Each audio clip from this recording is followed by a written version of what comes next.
Happy Devils Sunday. This is the Let's Go Devils podcast brought to you by Primetime Radio and the one and only Mr. Sam Wu. I am your fill-in host, Shorts Guy, with my good buddy and co-host Beer Baron here. You can catch our podcast streaming.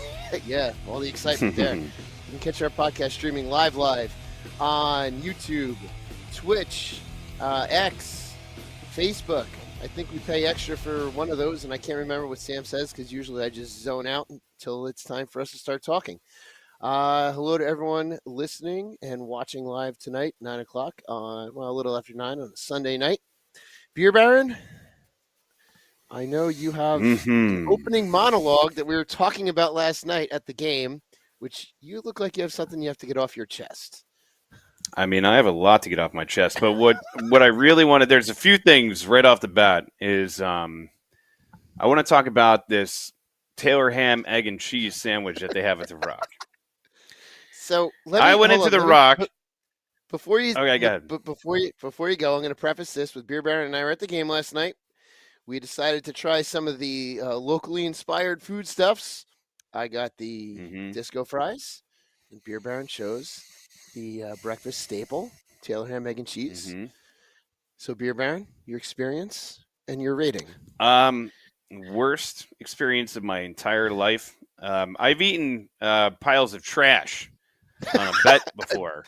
It paled in comparison. I mean, let's just put it this way. The sandwich was so awful that I took a couple bites into it, and I'm like, Taylor ham's not supposed to be like sour. I don't know what the hell that's about. And then the second thing is like I'm biting into it, I'm getting into the sandwich. There's like I get into like the middle where the yolk is, and I took a bite and I like pulled it back and I showed it to Shorts Guy and I go, what the hell is that?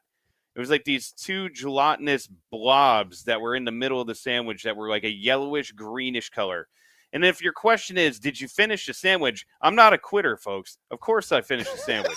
and I paid for it. I paid for it yesterday and today by having the old the RIA come around. But it's just another thing that really annoys me about the Prudential Center is that when that place first opened, it was you could get a Hobby's Deli sandwich there. When the place first opened, there were local markets in the actual Rock where you could buy like locally sourced food. When the place first opened, if you had children and if you wanted to go trick-or-treating right before Halloween, they had usually like an afternoon game and they'd have candy at all the vendors. And you could go around and you could bring your kids trick-or-treating before the game. If you had kids, you could bring them to the kids' corner where they could hang out. If you had kids that had sensory issues and you wanted to bring them out of the experience of being inside of the arena and bring them over to a calm area where they can kind of just sit down and color and draw. They used to have those things. They used to have a lot of different things that were, predicated towards the fans that made our fan experience a lot better. But instead, all we do is we push things out. We bring in these massive bars because you know what? That solves everything. Alcohol, the cause and solution to all life's problems, right? So yeah, bring in more bars, bring in more alcohol because what don't we need to see? We don't need to see people inebriated in the stands, right? No. We got to make sure that everybody has a cocktail and it's nice and clean and fresh. Forget about the food though, because you'll be so drunk you won't even care what the food tastes like. You just sit there and you eat rubbery, gross green eggs and sour Taylor ham or pork roll or whatever you want to call it. In fact, you can't even call it Taylor ham in that place because it doesn't even pass for Taylor ham. Then furthermore, another thing that was brought to our attention is that there's a possibility that, all the fun that we have before games when we're standing outside in front of the bars and everybody's outside drinking and having a great time. There's rumors flying around that somebody inside either the Devils organization or the Prudential Center would like to get away with all that. Like, just do away with that street. Make sure that nobody's allowed to go outside and congregate outside of the stadium before the game starts in the middle of the road where everybody seems to enjoy and have a nice time.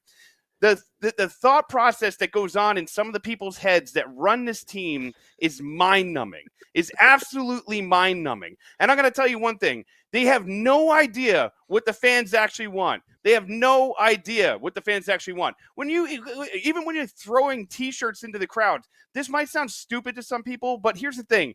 If you sit in certain sections, especially in the upper deck, there's not even a sniff or a chance that a shirt is going to come near you. Not that we need free shirts thrown into our laps every 2 seconds, but the point being is it's not a fan, like a shared fan experience. There's certain things that season ticket holders aren't even aware of. Like, my parents had season tickets forever, and they weren't made aware of certain perks or benefits that they're allowed to get until you go and you actually like knock down somebody's door and you ask questions. They are losing touch with the fans. The product on the ice, yeah, we could get to that, and we will get to that in a little bit. And the fact that this team went down and came back from 2-goal deficits twice in that game to tie it up and sneak away with a point, which is absolutely fantastic. Yeah, that's great. But at the same time, there is such a big piece of this team that's missing, and that's when you're walking around the concourse. And I get it. Everybody's going to have a different fan experience, and I understand that some people are going to go into the Rock and are going to be like, what? It's great. I had a great time. I drank a $19 freaking beer that was like 8 ounces, and because it has the word IPA on it and it has a little bit of a higher ABV, I got to pay a little bit extra. Like, the things that happen in Iraq are so disjointed. And then you get, if you show any interest in, like, oh, maybe I might want to buy a season ticket plan or something like that, they call you relentlessly, and to the point that you have to block their calls. Oh, they do. And it just, I'm sorry to go on such a rant here. And the sandwich. Well, we talked about doing this last night. We talked about doing this last night. But this is, and this is nowhere near reminiscent of the Arizona rant, which was one of the funniest things I've ever seen. Which I think we're going to do a pay-per-view showing of that for anyone that wants to sign up to joinourcrew.com and potentially learn when the pay-per-view showing of Beer Baron's Arizona rant, which was much more comical than this one.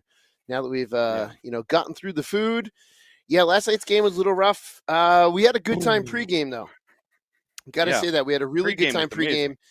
You and I always have a really good time talking to Chico. Thanks to big thanks to Sam and to everyone American Whiskey, Frank the Tank, and everyone involved in getting our stage out there. But yeah, it was a rough game, and I think you and I are not allowed to go to Devils Caps games when the Caps come to town anymore because we have seen the highest of highs and then the lowest of lows against the Caps. It's always a roller coaster too. It's a roller coaster, but Vinny brought it up in Game Day Live when we played them. What was it? I think last Saturday, whenever that was. Like, everything's a blur at this point in my head. Yes, Ted, Beer Baron's Arizona rant is epic. That's why we're going to do a special pay-per-view screening of it at some time. So go to joinourcrew.com so you know when that screening is going to be. But, we had a really good time out on the street last night. We had a good friend of the podcast, Chico Resch, who I have to imagine has to have the most appearances on the podcast is Mr. Chico Resch. Mm-hmm. Always a great conversation, always great insight. And you and I talked about this off air yesterday. He's one of those guys that I think he helps us become better because he wants us to get deeper into the topics because he doesn't like surface talk. He likes everything, getting into the topics. And I think we got plenty to talk about last night. It's not all doom and gloom. And since that sandwich made you sick last night, we can call it pork roll because that's what pork roll does to you. If you have Taylor ham, it'll be good. But if you have pork roll, it makes you sick. So I think that's our we've now defined the difference between the two. But yeah, it was a rough one last night. Our starts are a little suspect at home right now. We're starting slow at home. I mean, with the exception of the Utah game, which was phenomenal. Our starts are, seem to be a little bit slow at home. And I wish we would have stayed right on the concourse where we were when Nico Hischier popped those 2 goals in 11 seconds, I think it was, because that might have led to better success during the day. And I don't know. It was great to see you last night. Great to be out there in the street with Chico. We had our good friend Matt providing entertainment last night. If you haven't come out yet to one of our pregame podcasts, you really should. it's a good time. But going back to, I think what I was trying to say, Vinny talked about it in Game Day Live, that it's just we struggle against the Capitals. It just seems to be the one team that we struggle against, much like the Penguins struggle against us.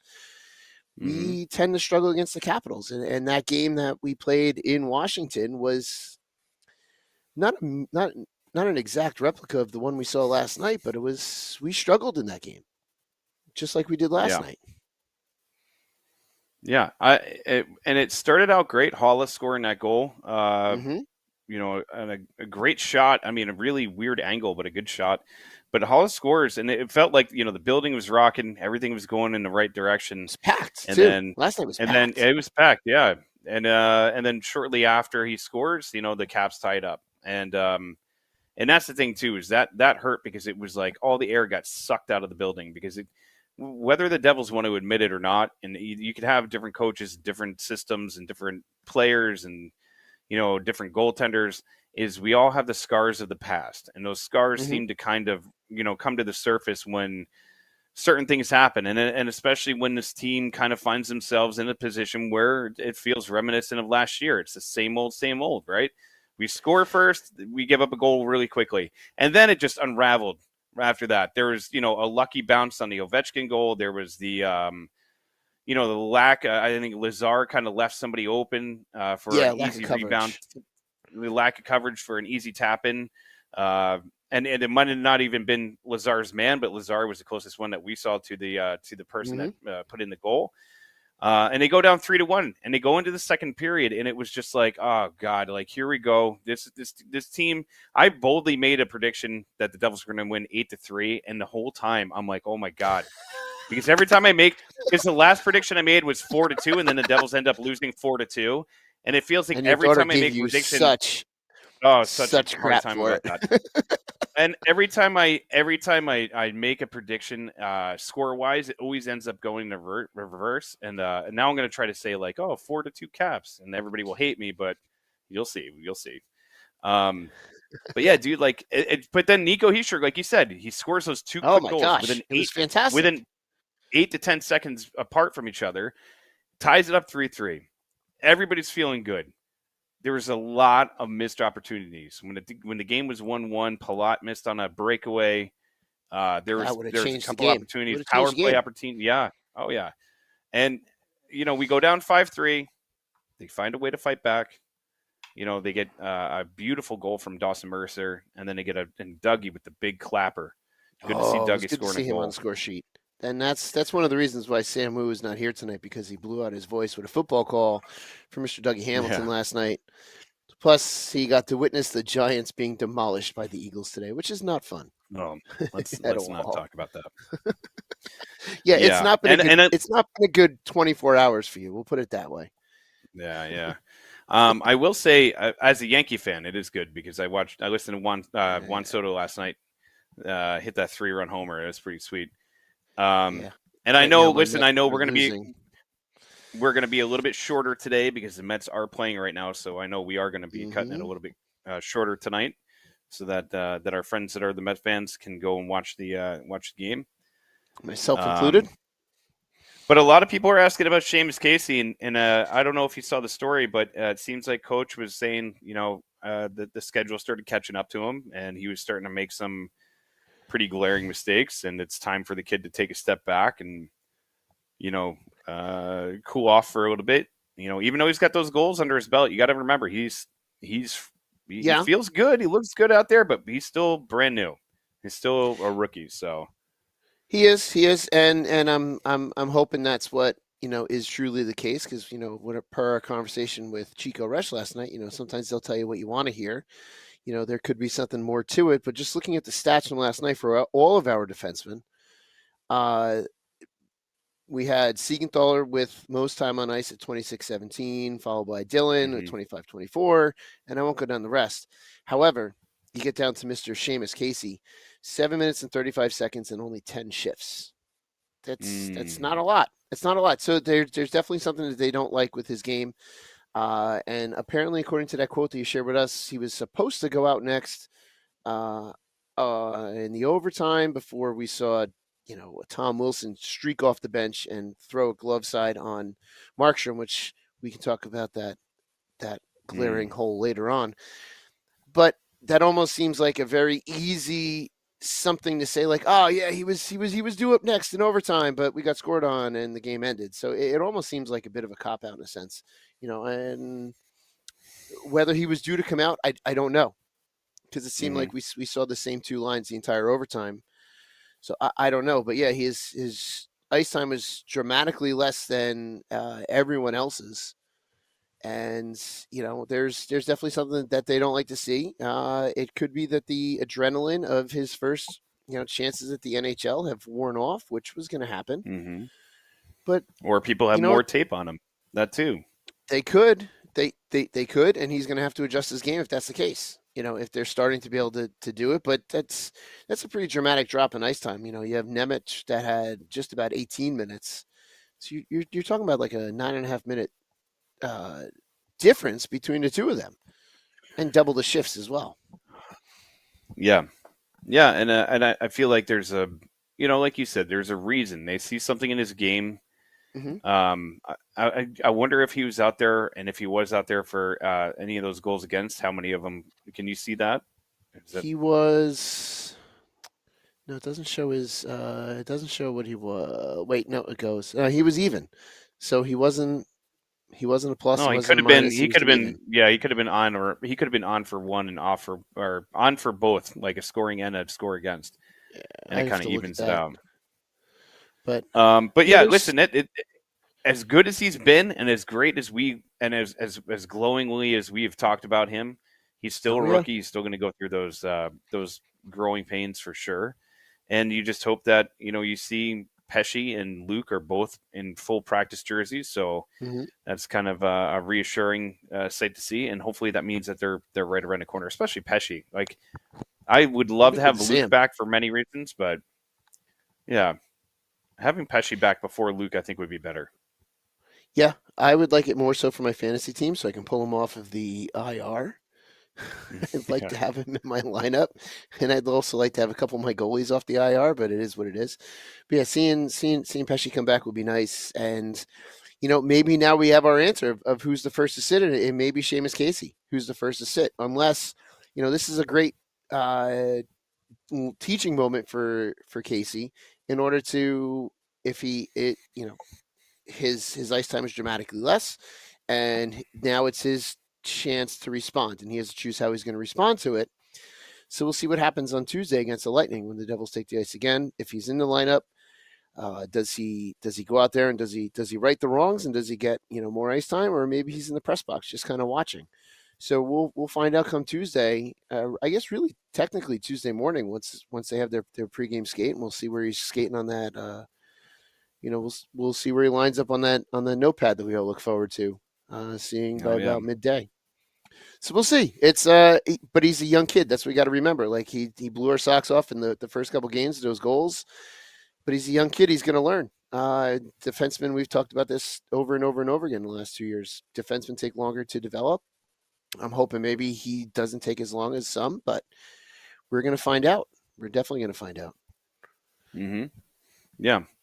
And this goes back to like something we've talked about a lot, and something we talked about with Chico is the depth, because now you have depth where you can allow him to have these growing pains and not shove him out into the lineup every night and cause other guys to take on monster minutes. I told you last night when we were sitting there watching the game, I was like, oh, Siegenthaler's definitely been out there for a while. Like he's definitely been out there for a good chunk of plays. Yeah, and he was, yeah. And it's it's funny because his game was pretty good. Like his season so far, I feel like Siegenthaler has. Last year he had a lot of up and down. This year I feel like he's a little bit more stable. Maybe it's Dougie coming back into the lineup. There's other things. He's been paired with a couple different people too. He was paired with Nemec for a little while, but he's been pretty. He's been pretty okay. Has he been like super noticeable? No, but that's good because super noticeable can be good and bad.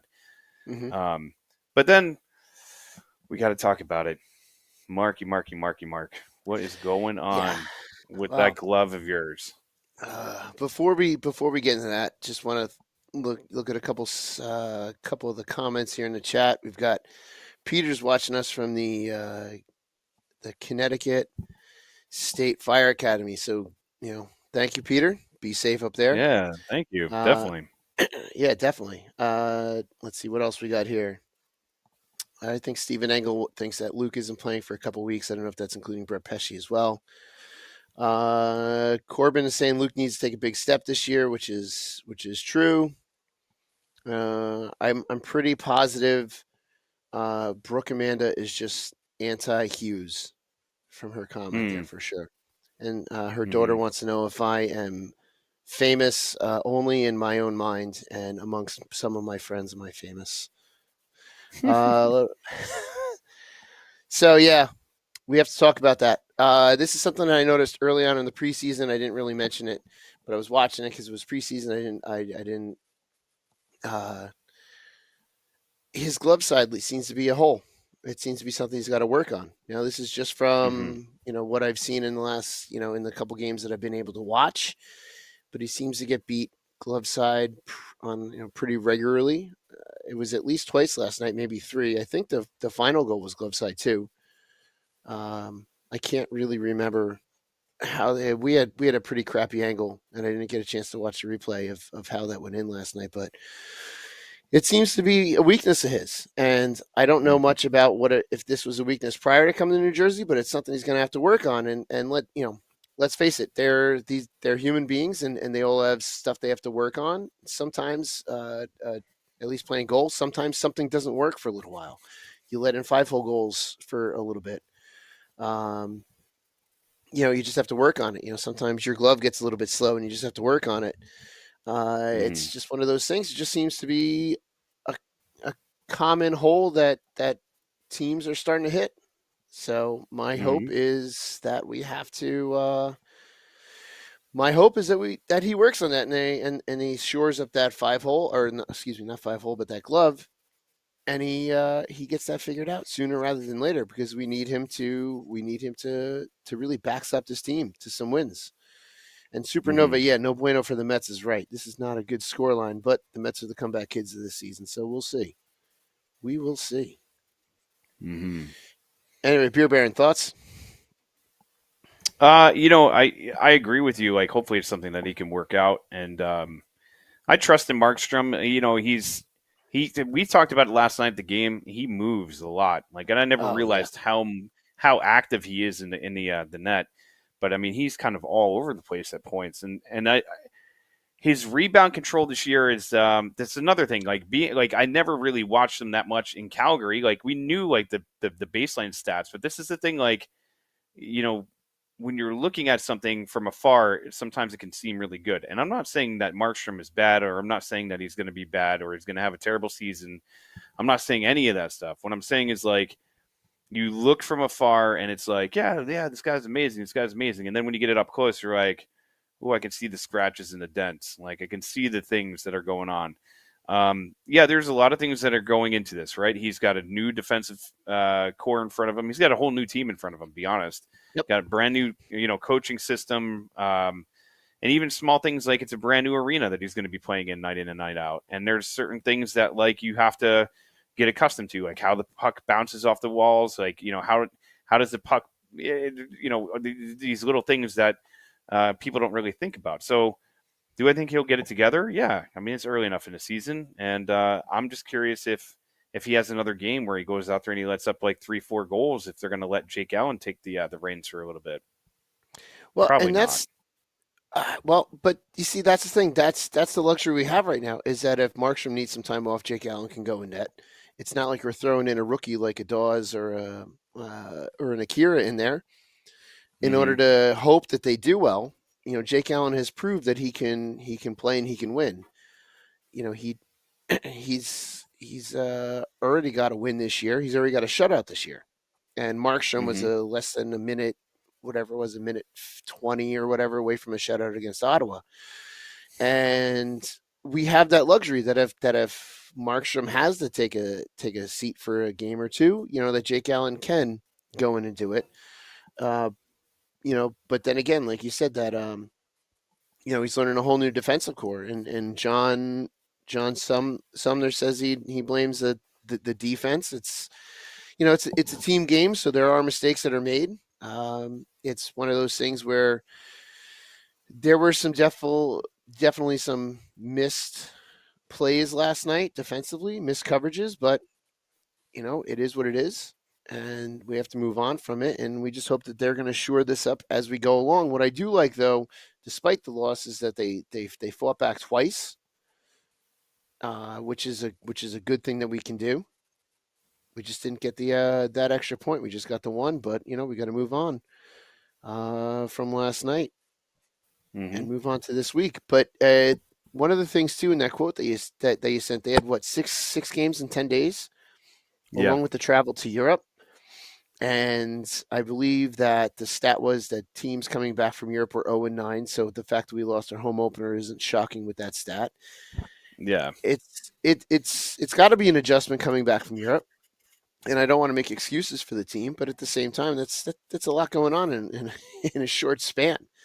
And these guys are humans, so we'll see. It's nothing to panic at yet. What did Chico tell us after the first quarter of the season or something like that? The first 20 games. Yeah, to really that was always get a good view. Yeah, that was always lose. Like he would take a snapshot, the first 10, the next 10, the next 10, the halfway point, the first 25, like all that kind of stuff, and like he would kind of gauge the team based off of that. Yeah, it's I don't know. Like I just looking at this situation, I'm not panicked. I'm not worried. There's still 5-2-1. We sound much more doom and gloomish for tonight than we really are. It's recency bias that we saw that game last night. You're ill from your food. So, and the Giants played like crap today. It's a little bit recency bias right now.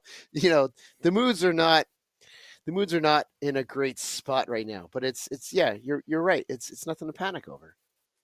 Yeah.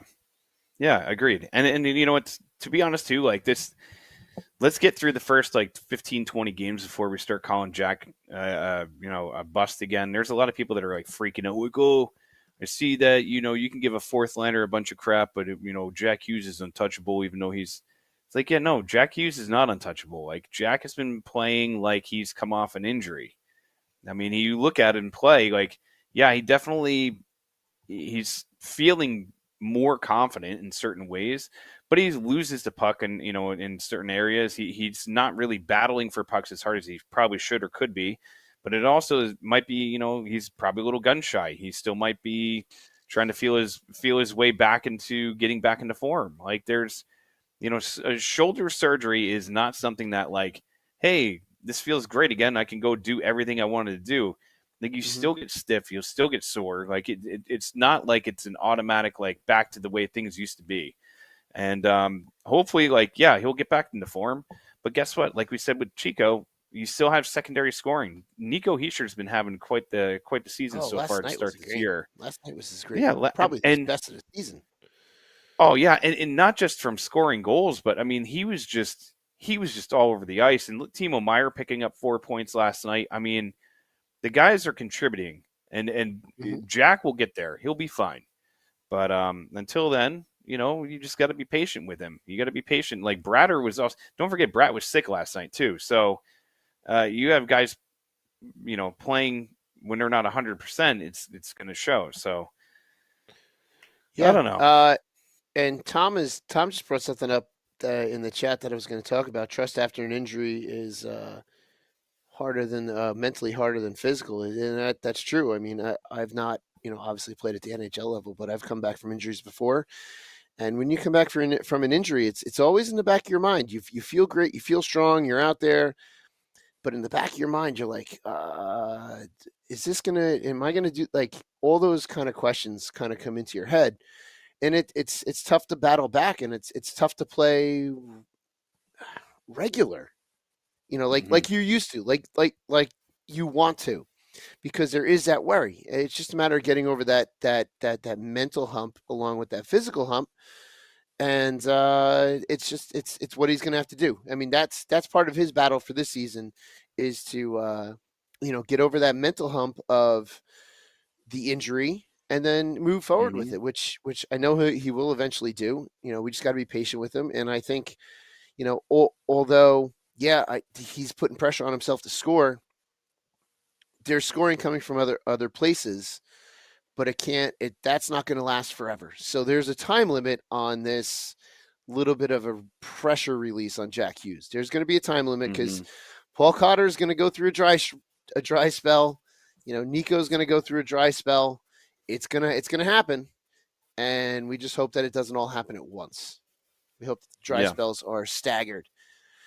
But we've got some games coming up. We got some good tests coming up this week. We've got we've got Tampa Bay on right off the Tuesday, bat. Which good friend of the podcast and my co-host on Hockey on Tap, the one and only Schwim, is going to that game on Tuesday. Cool. And then we go to Detroit Thursday, home against the other bad blue New York team, the Islanders, on Friday. And unfortunately, Beer Baron, it looks like there is going to be no big show next Sunday because we play Sunday at 7:00. So if you're going to be looking for the big show next Sunday, we're preempted by our favorite team, the New Jersey Devils. But Game Day Live will be pregame. Devils After Dark will be postgame, which, by the way, we didn't mention that Scotty is on assignment currently at the Mets game out there in the land of Hollywood. And if the Mets lose tonight, he's not allowed to go to any more playoff games ever again, especially deciding. But there was, buddy. But before we do that, there was one piece of news. I saw that we placed Adam Beckman on waivers today, so I wanted to cram that in there. Interesting. Anyway, what were we going to say before I shoehorn that little fact in there? Well, if they put him on waivers, that means they're making space to bring somebody off of IR and get ready to fill a hole. So let's find out. Listen, I know we're having like a truncated show today, mainly because we have the Jets are playing, the Mets are playing a very important game in the NLCS. So we will, we'll and the adults be back are obviously not on the podcast today. The adults have decided to leave you and I.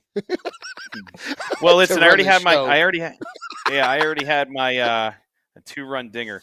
I already had my. It is 6-3 Mets. Oh, yeah, I already had here's my the music. Thing. Final thoughts, quick. Final thoughts. Final thoughts. Go. Final thoughts is I love going to see games with you guys, being on the street. Thank you, Chico Resch. Thank you, Sam. Thank you, all of our fans. Tom, everybody. You good? Ted, good to see all you guys in person as always. And I can't wait to see you all again. Final thought for me. We're out of here. Sam's turned me. Don't eat the Taylor ham, egg, and cheese because it's pork roll. It makes it sick. No, don't. And let's go Mets and watch Game Day Live before all the games this week and watch Devils After Dark following all the games coming up this week. Go to joinourcrew.com to find out more about all of what we're doing, including our Tampa trip and our other trips coming up this season. Until next time, Beer Baron, I hope you feel better. Let's go, Devils.